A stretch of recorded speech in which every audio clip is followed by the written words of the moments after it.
If there's ever going to be a new search for MH370, ever going to be a final answer and closure for the victims' families, then many believe it should be China who foots the bill this time. Despite having the greatest number of victims on board, China failed to contribute anything like the money or resources put in by Australia and Malaysia. In itself, an inexplicable question mark hanging over this tragedy. Two-thirds of the passengers on MH370 were Chinese nationals.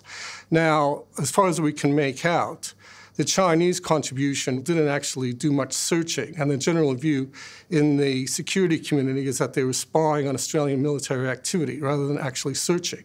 So yes, I do think it's time for China to step up to the plate on this. I think basically it's their turn. China spends vast amounts of money on aircraft carriers, on other weapons, on aircraft, and even building islands in disputed waters to project force. Now, they want to be a big power again in the Asia-Pacific region. That's fine, but wouldn't it be good to show that they can also be not just strong, but compassionate and cooperative and fund a new search? It's quite astonishing they haven't done more. Is there a legitimate reason, do you think? Well, I don't think so. I believe it's remiss of China not to make a bigger contribution, make a new one to help find MH370. And I think it would ultimately be quite good for them domestically, because it is obviously an issue in China. Why do you think the Chinese haven't done more? Should they be doing more?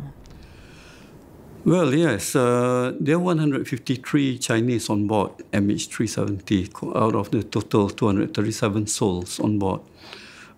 Personally, I think that the Chinese government should have done more. They could have done more, but they chose not to get involved so much, even though they do have one accredited representative in the investigation team. But they chose not to get involved so much. So we are also quite perplexed with that. Hello, I'm Sarah Abo. Thanks for watching. To keep up with the latest from 60 Minutes Australia, make sure you subscribe to our channel. You can also download the 9Now app for full episodes and other exclusive 60 Minutes content.